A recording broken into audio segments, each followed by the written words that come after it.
But basically, you have to get on a truck. The truck comes and picks up the containers in Portsmouth, and it drives them to Worcester, Mass. Actually, it's called Ayer, Mass. And it takes them from Ayer, they're on a train, and the train runs through the Adirondacks, and the train goes out towards, along underneath the Great Lakes, and the train winds its way to Chicago. And it's a little bit of a circuitous route. And then eventually it comes from Chicago down to Georgia, and ultimately into the port of Jacksonville, Florida. So yeah, it was definitely a long trip. And we were watching them on the GPS tracker saying, oh my goodness, they're in the Adirondacks. Oh my goodness, they're in Kentucky.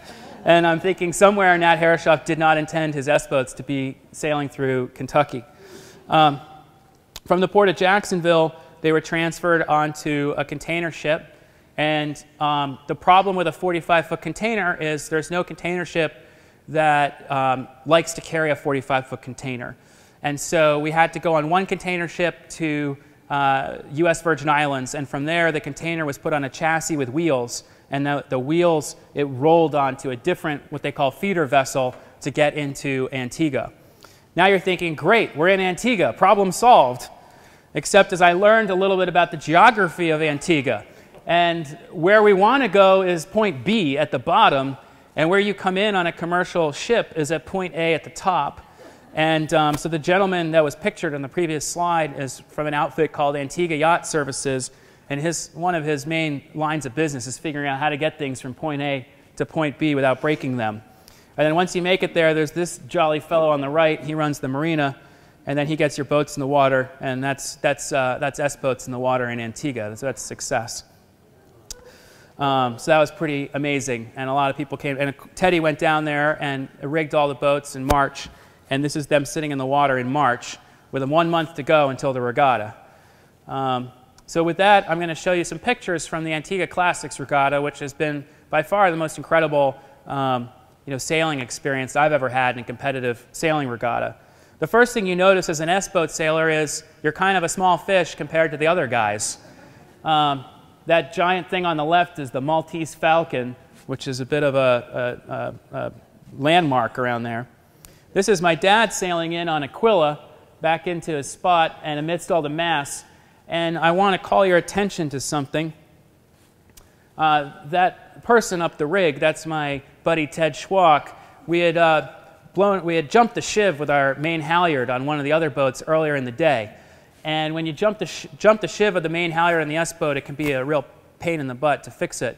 But thankfully, we had good friends over at Dorade, and they let us pull up alongside. And so he's up the main halyard of Dorade, which is a phenomenal, I believe it was, no, Bolero, sorry, Bolero, that's right, Dorade's on the other side of the coast right now. Bolero, which is also a great boat, hauled him up their main halyard so he could work on that. So that's Teddy watching AQUILA come in from Bolero's mast as he's trying to fix ours. How about that?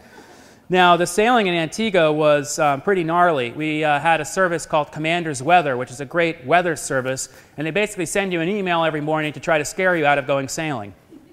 And the email for one day said, today's conditions, 12 to 18, gusting to squalling, 25 to 30, 16 to 22, gust to 26, 18 to 24, gusting 26 to 30, and so forth. This was pretty standard operation for us down there. And for those of you S-boat sailors, you know, 24 knots, gusting to 30 is not like S-boat weather, and the mainsail on an S-boat cannot be reefed. Now, when we first saw this, our first thought was, okay, well, there's this sail loft here. It's pretty good. Should we have them, like, put reefs in all of our sails? And we figured, Lars Guck said, I'll never forget, he says, you know, if we're putting a reef in the sail, we probably shouldn't be out there. And, thought that was wise. So what happened was Corey Silkin, who was taking all the photographs there for Panerai, started putting us in touch with a couple local friends that he had. And the community in Antigua is amazing. And we were able to line up basically a chase boat to come with us every day in case something went wrong. Sure enough, on the first day, actually, of racing, well, before we even got racing, we had broken the spreaders on both PAPOOSE and SQUAW. We had broke a spreader on each of the two boats. That wasn't because of the conditions, and it wasn't because of the boat. It was because of the operator error. And I laugh because I own a sport fishing boat, and I broke everything on it, and because I broke it, I learned how not to do certain things. And what I learned was that we had to get a lot of tension on the running backstay. We were going through such significant seas. You know, the standard sea there was 6 feet. That if you don't have those backstays, those running backstay on tight, then the mast pumps, and that pumping action puts a lot of load on the main shrouds, and that was putting undue pressure on the spreaders. So before we even got racing, when we were practicing a few days before the race, we broke a spreader on one boat. I VHF radio the other boat that was racing saying, hey, we're going in on the other tack because our port tack spreader is broken. And he says, that's cool, we're coming in on the other tack too because our port tack spreader is broken.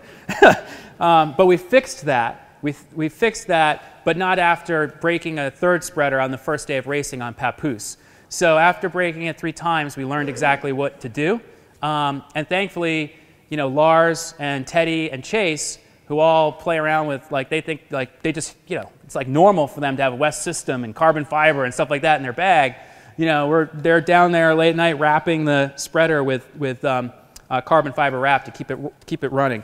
But we figured that all out, and we got the Chase boat to come with us. This is text messaging with the Chase boat. Here you see some of the conditions sailing out there. And despite the breakdowns in the early practice period, it was some of the most phenomenal sailing I've ever had. And the conditions were unusually windy, so it wasn't normally as windy as it was that we saw. Just absolutely phenomenal sailing. All these photographs taken by Corey Silkin. Here you see SQUAW getting right into the nose of it. Many of the photos that were taken where it's convenient to take photos. In other words, some of the most extreme conditions, the photographers aren't there to take your picture. Here's one that blows your mind a little bit. That's kind of that's Dad on AQUILA, and he's pointed up, and the rest of the world, that was kind of what it looked like. Somewhere behind there is the SQUAW. AQUILA going through some pretty serious waves.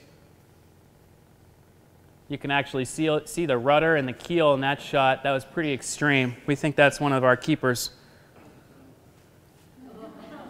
That's the Papoose behind that wave.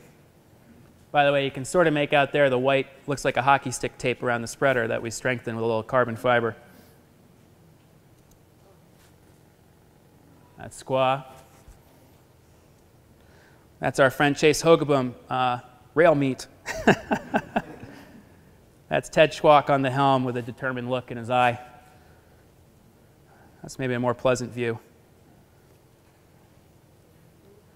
Very close racing. Most of the courses, 4 days of racing. We didn't race on the second day. We raced, there was 4 days of racing in the main regatta, plus there was a single-handed race before the main regatta. We took first and third place in the single-handed race, which was our first time competing in Antigua at anything. My dad won first and I took third, and I was scared out of my pants out there at first, but it was a good learning. But the amazing thing is, these 20-mile courses, look at how close the boats are, right? There had never before been a classic wooden one-design boat competing as part of a one-design fleet in the Antigua Classics Regatta. I think that's Phil Kinder in the hat looking up there from AQUILA. And here you see just how close we were. This is 18 miles into a race, approximately. Again, all these photos by Corey Silkin.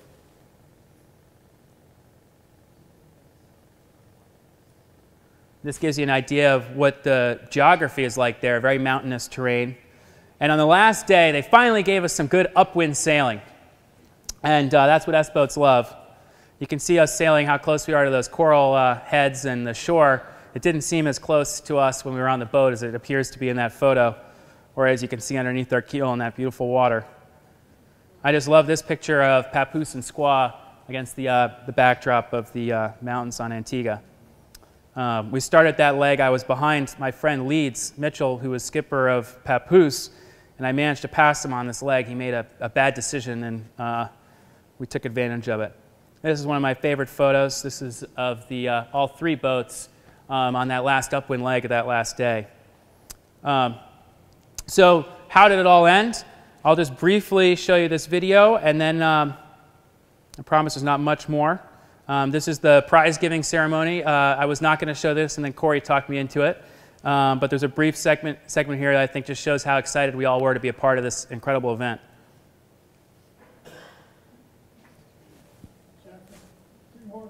Studios trophy. And it's for Spirit of the Regatta. And this goes to Angus Davis, who organized and shipped the 3 S-boats to Antigua by truck, rail, several ships, a few cranes, to be here in this regatta for Jeff's 65th birthday.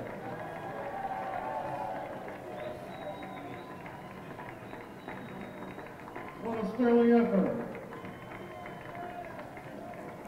We were pretty psyched about that. We got the Spirit of the Regatta Award, and it was given to me, but it's really deserved by all the people on our team that made this happen. So we couldn't have been more pleased to be a part of it, and I think we represented Nat Herreshoff and the S-Class really well down there. We got a lot of people thinking about boats where you choose the winner based on who finishes first, as opposed to what your rating is.